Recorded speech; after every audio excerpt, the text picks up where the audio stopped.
अस्सलाम वालेकुम, कैसे हैं आप सब। तो आज हम स्टार्ट करने जा रहे हैं एक्सरसाइज 14A का क्वेश्चन नंबर 8। तो मेरे पास ये बुक 1 है जिसको हम D1 भी बोलते हैं और उसका ये अपडेटेड 7th एडिशन यानी न्यू एडिशन मेरे पास मौजूद है। तो इस न्यू एडिशन का ये चैप्टर नंबर 14 चल रहा है। मैंने इस चैप्टर के नेम से एक सेपरेट प्लेलिस्ट बनाई हुई है, उसका लिंक भी नीचे डिस्क्रिप्शन में दिया हुआ है ताकि आप लोगों को इस चैप्टर से रिलेटेड तमाम सॉल्यूशंस एक ही जगह पर आसानी से इसी प्लेलिस्ट में मिल सकें। इसके अलावा आपको डिस्क्रिप्शन में मेरे सोशल अकाउंट्स के लिंक यानी मेरी फेसबुक प्रोफाइल और मेरी इंस्टाग्राम प्रोफाइल का लिंक भी मिल जाएगा। आप इन्हीं अकाउंट्स के थ्रू अपने क्वेश्चंस को, सजेशंस को मुझ तक भी पहुंचा सकते हैं। तो आइए स्टार्ट कर लेते हैं हम क्वेश्चन नंबर 8 को। तो अब आपको सामने स्क्रीन पर क्वेश्चन नंबर 8 का जो इमेज है वो नजर आ रहा है। आप इस इमेज में देख सकते हैं क्वेश्चन नंबर 8 की स्टेटमेंट भी लिखी हुई है और नीचे दो डिफरेंट पार्ट्स जो हैं वो आपको दिए गए हैं। तो पहले हम स्टेटमेंट को रीड करते हैं, देखते हैं यहाँ पर क्या मेंशन्ड है। तो यहाँ पे लिखा हुआ है for each of the following find the mean of the distribution. तो आपको कहा जा रहा है कि इस ए और बी पार्ट में जो आपको डिस्ट्रीब्यूशन दी हुई है, आपने इन दोनों डिस्ट्रीब्यूशन के मीन को फाइंड आउट करके दिखाना है। अब ये डिस्ट्रीब्यूशन किसकी है? डाटा ही की आप एक तरह की कह रहे हैं डिस्ट्रीब्यूशन है। आपको ए पार्ट में इसको हम बोलते हैं डॉट डायग्राम बनाकर दी गई है जिसके थ्रू कुछ डाटा को रिप्रेजेंट किया गया है, और बी पार्ट में आपको स्टेम लीफ डायग्राम बनाकर दी गई है और इसके मुतालिक कुछ डाटा को रिप्रेजेंट किया गया है। तो आपने इन दोनों पार्ट्स में इन डाटा को रीड करते हुए, इन डिस्ट्रीब्यूशंस को रीड करते हुए, समझते हुए इनका मीन फाइंड आउट करके दिखाना है। तो स्टार्ट करते हैं सबसे पहले पार्ट नंबर ए से। अब आपको मीन के दो फॉर्मूलाज जो है मैं आपको बता चुका हूं। एक फॉर्मूला तो मीन का हम तब यूज कर लेते हैं जब हमारे पास आप कह लें कोई फिनाइट जो है डाटा गिवन हो, कॉमर्स के जरिए सेपरेट करके, तो हम उनका सम करते हैं और उनको जितनी उनकी तादाद होती है, टोटल नंबर ऑफ डाटा कह लें या नंबर ऑफ डाटा कह लें, उससे डिवाइड करके आराम से मीन निकाल लेते हैं। लेकिन कभी कभार आपको मीन के लिए जो फॉर्मूला यूज करना पड़ता है वो ये वाला यूज करना पड़ता है जो मैं स्क्रीन पे लिख रहा हूं। इस मीन के फॉर्मूला को हम पढ़ते हैं sigma F x divided by sigma F. कहीं पर आपको ये फॉर्मूला हेल्प करेगा। ये फॉर्मूला ज्यादातर वहां पर हम यूज करते हैं जहां पर ग्रुप डाटा हो, यानी जहां पर कैटेगरीज बनी हुई हो आपके डाटा की, या आप कह लें आपके डाटा को डिस्ट्रीब्यूशंस के लिहाज से रिप्रेजेंट किया गया हो, वहां पर अक्सर औकात आपको ये वाला फॉर्मूला यूज करना पड़ेगा। इसमें एफ का मतलब होता है फ्रीक्वेंसी। किसी चीज की फ्रीक्वेंसी को आप यूं भी समझ सकते हैं कि कोई चीज कितनी दफा रिपीट हो रही है, कितनी दफा आ रही है, वो उसकी फ्रीक्वेंसी होती है। और एक्स का मतलब होता है ऑब्जर्वेशंस, और इनकी तादाद को भी हम कभी कभार बोलते हैं नंबर ऑफ ऑब्जर्वेशंस। तो जिन चीजों को ऑब्जर्व किया जा रहा होता है, मेंशन किया जा रहा होता है, जिन चीजों से रिलेटेड कोई डाटा लिखा होता है, अक्सर औकात उन्हीं को हम ऑब्जर्वेशंस अपनी बोल रहे होते हैं और इनके साथ एक्स को जो है ना, इनको एक्स के साथ डिनोट कर रहे होते हैं। अब ये जो पीछे आपके पास ये ऑपरेटर है, इसको हम बोलते हैं सिग्मा। सिग्मा का मतलब होता है समेशन ऑपरेटर होता है। ये पहले एफ एक्स की वैल्यूज को फाइंड आउट करेगा, यानी आप पहले एफ एक्स की वैल्यूज को फाइंड आउट करेंगे और जब उस पर आप सिग्मा अप्लाई करेंगे तो उसका मतलब है आप उनको सम कर रहे होंगे, उनको सम किया जाएगा। तो सिग्मा एक समेशन ऑपरेटर होता है जिसका मतलब होता है सम कर देना। तो आप पहले फ्रीक्वेंसी और एक्स को मल्टीप्लाई करेंगे, ये वैल्यूज निकालेंगे, फिर इनको सम कर देंगे, तो आपके पास आ जाएगा सिग्मा एफ एक्स। और नीचे है सिग्मा एफ जिसका मतलब है फ्रीक्वेंसी की वैल्यूज का सम। तो हम ये वाला फॉर्मूला वहीं पर यूज करेंगे जहां पर कैटेगरीज बनी हुई हो, ग्रुप डाटा हो आपके पास, फ्रीक्वेंसीज आपको दी हो या डिस्ट्रीब्यूशन इस तरह दी हो कि आपको फ्रीक्वेंसी अलग से पता हो, ऑब्जर्वेशन अलग से पता हो, तो वहां पर ये फॉर्मूला आपके लिए सबसे बेस्ट वर्क करेगा। तो आइए पहले ए पार्ट को देखते हैं। तो ए पार्ट में ये हमारे पास है डॉट डायग्राम। अब हमें ये नहीं बताया गया कि डाटा किससे रिलेटेड है, बस यहाँ पर ये चीज मेंशन कर दी गई है, डॉट डायग्राम बना दी गई है। तो डॉट डायग्राम के अंदर ये जो वैल्यूज होती है ना, जो नीचे आपको इधर लाइन के नीचे लिखी हुई नजर आ रही है 6 7 8 9 10 11 12, ये आपकी ऑब्जर्वेशन कहलाती है। ये रैंडम वैल्यूज जो होती है ये आपकी ऑब्जर्वेशन होती हैं। तो ऑब्जर्वेशंस को मैंने आपको पहले भी बताया हम एक्स के साथ रिप्रेजेंट करते हैं, तो इन तमाम वैल्यूज को आप एज अ एक्स ही कंसीडर करेंगे, ये आपकी ऑब्जर्वेशंस हैं। और इनके ऊपर जो ये डॉट्स आ रहे हैं ये इनकी फ्रीक्वेंसी को रिप्रेजेंट कर रहा है। जिस तरह आप इसको इस तरह रीड कर सकते हैं कि 6 के ऊपर अगर एक डॉट है इसका मतलब 6 जैसी एक वैल्यू है, 7 के ऊपर दो डॉट है इसका मतलब 7 से रिलेटेड या आप कह लें 7 जैसी दो वैल्यूज हैं, 8 के ऊपर एक डॉट है इसका मतलब 8 जैसी या 8 से रिलेटेड एक वैल्यू है, 9 के ऊपर 4 डॉट है तो इसका मतलब है इससे रिलेटेड 4 वैल्यूज हैं, 10 के ऊपर 3 डॉट्स हैं इसका मतलब इससे रिलेटेड 3 वैल्यूज हैं, 11 के ऊपर एक डॉट है इसका मतलब इससे रिलेटेड एक वैल्यू है, 12 के ऊपर भी एक डॉट है इसका मतलब इससे रिलेटेड भी एक वैल्यूज हैं। तो ये जो नंबर ऑफ डॉट्स होते हैं ना, ये बेसिकली फ्रीक्वेंसी होती है कि कोई चीज कितनी दफा आ रही है, जैसी चीज कितनी दफा आ रही है। अब यहाँ पे क्योंकि डाटा हमें बताया नहीं गया किससे रिलेटेड है, इसलिए हम जस्ट इसको जनरल मीनिंग के थ्रू इसको समझने की कोशिश कर रहे हैं। तो ये आपकी एक्स हो गई ऑब्जर्वेशंस, ये ऊपर हो गई जितने डॉट्स हैं इनकी तादाद हो गई आपकी फ्रीक्वेंसी। तो अब आप आराम से इस पार्ट में मीन फाइंड आउट कर सकते हैं। तो हम कैसे मीन फाइंड आउट करेंगे, हमें पहले निकालना है एफ एक्स। एफ एक्स का मतलब है हर एक्स को उसकी कॉरस्पॉन्डिंग फ्रीक्वेंसी से मल्टीप्लाई कर दें तो वो हो जाएगा एफ एक्स। जैसे देखें यहाँ पे फ्रीक्वेंसी क्या है 1 और उसके नीचे एक्स क्या है 6, तो एफ एक्स क्या होगा 1 मल्टीप्लाई बाय 6, तो आप लिखेंगे 1 मल्टीप्लाई बाय 6। अब क्योंकि इसके पीछे ये समेशन वाला ऑपरेटर है सिग्मा, इसका मतलब सम करना होता है तो आप सम करते जाएंगे। अब आगे आप देखें एक्स क्या है, एक्स है 7 और उसके ऊपर उसकी फ्रीक्वेंसी क्या है 2, तो एफ एक्स क्या होगा 2 मल्टीप्लाई बाय 7, तो आप लिखेंगे प्लस 2 मल्टीप्लाई बाय 7 प्लस करते जाएं इसी तरीके से, आगे 8 है x और उसके ऊपर फ्रीक्वेंसी उसकी 1 है, तो 1 मल्टीप्लाई बाय x यानी f मल्टीप्लाई बाय x जो होगा 1 मल्टीप्लाई बाय 8। तो आप यहाँ पे लिखेंगे 1 मल्टीप्लाई बाय 8 प्लस करते जाएं। आगे देखें 9 की फ्रीक्वेंसी क्या है, एक तरह की 4, तो आप लिखेंगे 4 और x इसका 9 है तो 4 मल्टीप्लाई बाय 9 हो जाएगा, यानी fx इसका होगा 4 मल्टीप्लाई बाय 9। तो आप यहाँ पे लिख देंगे 4 मल्टीप्लाई बाय 9 प्लस कर दें। अब आपको समझ आ गया, ये 3 डॉट्स हैं, नीचे 10 है, ये 3 इसकी फ्रीक्वेंसी है, ऑब्जर्वेशन इसकी x है, तो 3 मल्टीप्लाई बाय 10। ठीक है, आगे आप देखें 11 के ऊपर एक ही डॉट है तो फ्रीक्वेंसी 1 और x खुद से 11 कंसीडर किया जाएगा, तो 1 मल्टीप्लाई बाय 11 और लास्ट वैल्यू हमारे पास रह गई। मैं पेज को थोड़ा सा और इधर ले आऊं ताकि आपको नजर आ जाए, तो 12 के ऊपर भी 1 डॉट है, इसका मतलब इसकी फ्रीक्वेंसी 1 है और ऑब्जर्वेशन x खुद से 12 है, तो 1 मल्टीप्लाई बाय 12। तो देखिए ये मैंने fx निकाली है और इनकी वैल्यूज को सम कर दिया है, तो ये बन गया सिग्मा fx। अब आपने इसको डिवाइड करना है फ्रीक्वेंसी के सम से, सिग्मा f का मतलब है फ्रीक्वेंसी को सम कर दो। अब फ्रीक्वेंसीज क्या है, ये नंबर ऑफ डॉट्स, तो ये जो नंबर ऑफ डॉट्स हैं जिस तरह मैंने पहले भी लिख दिया, यहाँ पे 1 है, यहाँ पर 2 है, ये 1 है, 4 है, 3 है, 1 है, 1 है, ये सारी फ्रीक्वेंसीज हैं, इनको सम कर दो। तो सबसे पहली फ्रीक्वेंसी क्या थी 1, आप देख सकते हैं यहाँ पर। दूसरे में कितने डॉट्स थे 2, यानी फ्रीक्वेंसी कितनी होगी 2। तीसरे में कितने हैं 1, तो आप लिखेंगे 1। 9 के ऊपर कितने डॉट्स हैं, उसकी फ्रीक्वेंसी कितनी है 4। 10 के ऊपर कितनी है, उसके ऊपर फ्रीक्वेंसी है 3 और यानी उसके डॉट्स 3 हैं। और 11 के ऊपर एक डॉट है, उसकी फ्रीक्वेंसी है 1 और 12 के ऊपर भी एक डॉट है और उसके ऊपर भी फ्रीक्वेंसी आ जाएगी 1। तो ये देखिए हमने सारी वैल्यूज जो है ना वो यहाँ पर आप कह लें पुट कर दी हैं। अब जस्ट हमने इनको सम करना है, तो सम कैसे करेंगे, जो पहले तो ऊपर जो इन वैल्यूज को जो मल्टीप्लाई हो रही है मल्टीप्लाई कर लेंगे, एट द एंड सम कर लेंगे, नीचे तो डायरेक्टली सम होगा।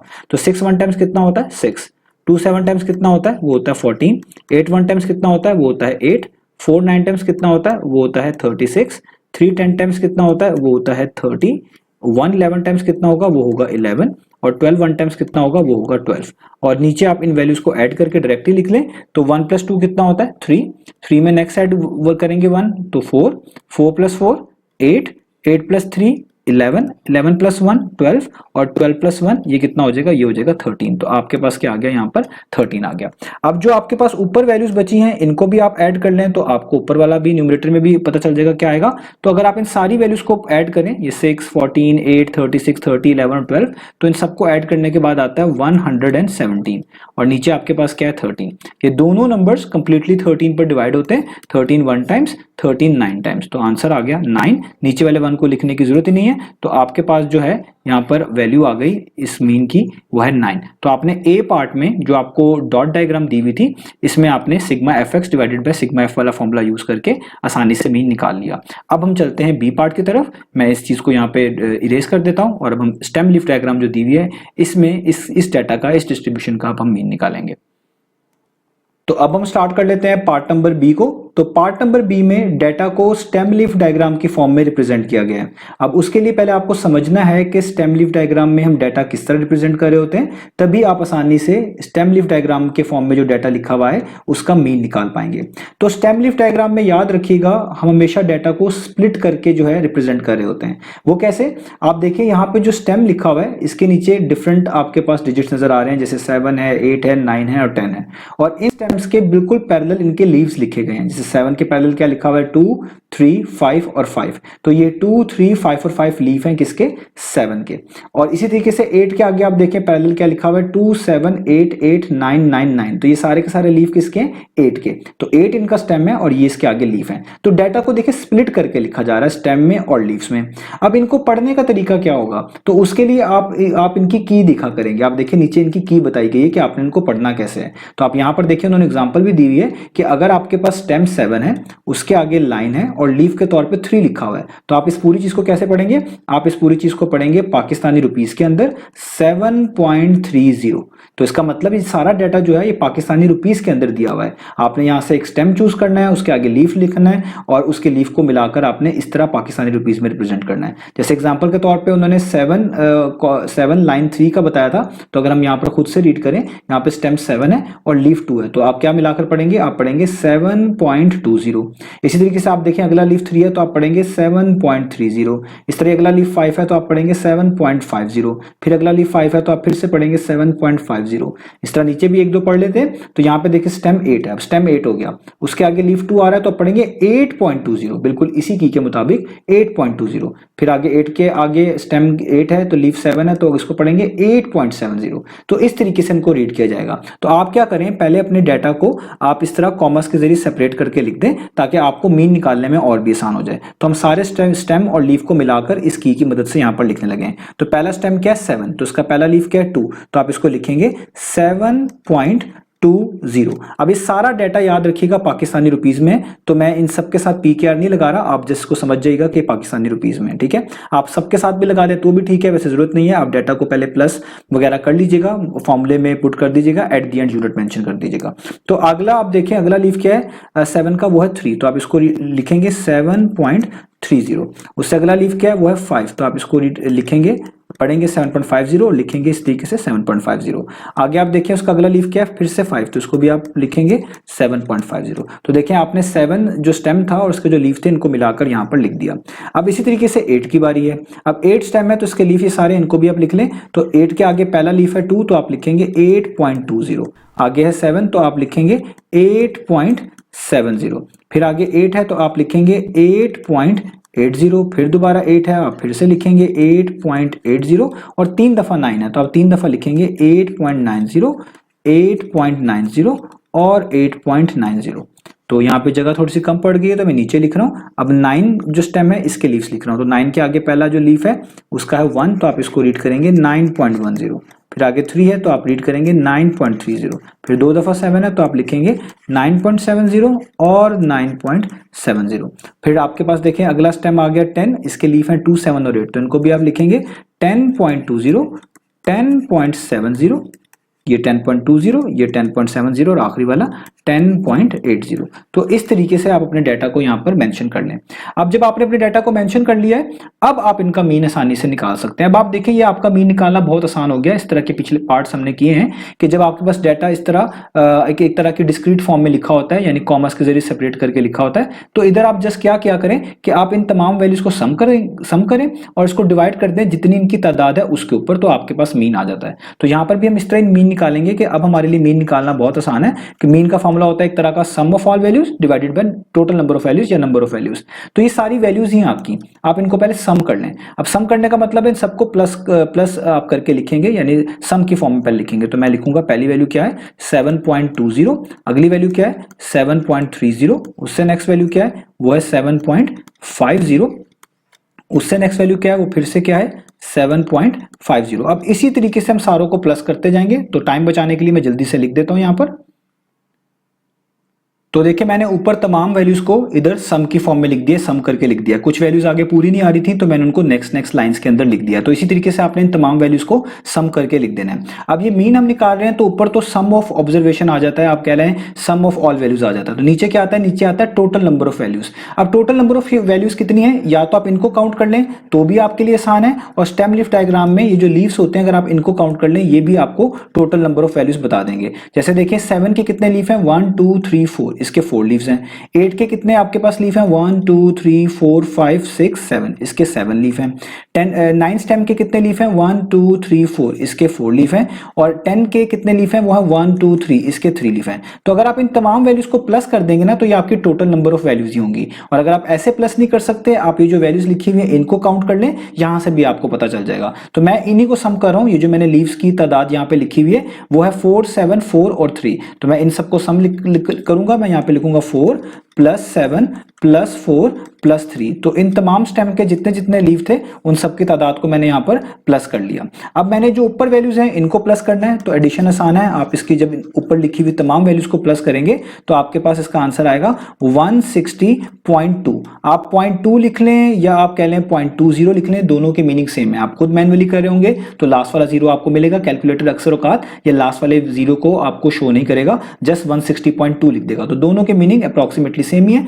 तो कोई इशू की बात नहीं है। आगे आप इसको डिवाइड करें तो देखिए 7 और 4 आप इसको ऐड करें कितना होता है, ये होता है 11, 11 और 4 आप ऐड करें कितना होता है 15, और 15 और 3 ऐड कर दें तो ये कितना हो जाता है, ये हो जाता है 18। तो आपने यहां तक अपने क्वेश्चन को जो है वो कर लिया। अब अगला स्टेप क्या है, अब आपने इन दोनों चीजों को जस्ट डिवाइड करना है, यानी 160.20 को 18 पर डिवाइड करना है, तो आपका जो ये आंसर आ जाएगा। अब इसको हम इसके लिए हम यहाँ पर डिवीजन का प्रोसेस करेंगे। आप पहले डिवीजन का प्रोसेस कर लें, या आप कह लें डेसिमल रिमूव करके चीजों को आसान बना लें, दोनों तरीकों से जो है हो जाएगा। तो मैं यहाँ पर इसको करता हूं, तो हम इसको अब डिवाइड कर लेते हैं। तो हम यहाँ पे लिखेंगे 160.20 और इसको हम डिवाइड करेंगे 18 के ऊपर। तो यहाँ पर पहले 160 के लिहाज से देखें तो 18 को किस नंबर से मल्टीप्लाई किया जाए कि 160 या 160 के पास पास आ जाए। तो अगर आप 18 को 8 से मल्टीप्लाई करते हैं तो आपके पास 18 8 टाइम्स कितना होता है, वो होता है अराउंड 144। तो आप यहाँ पे लिखेंगे 144। 160 में से अब आपने क्या माइनस कर देना है, 144 को। तो 160 माइनस 144 करें तो आपके पास आ जाता है 16।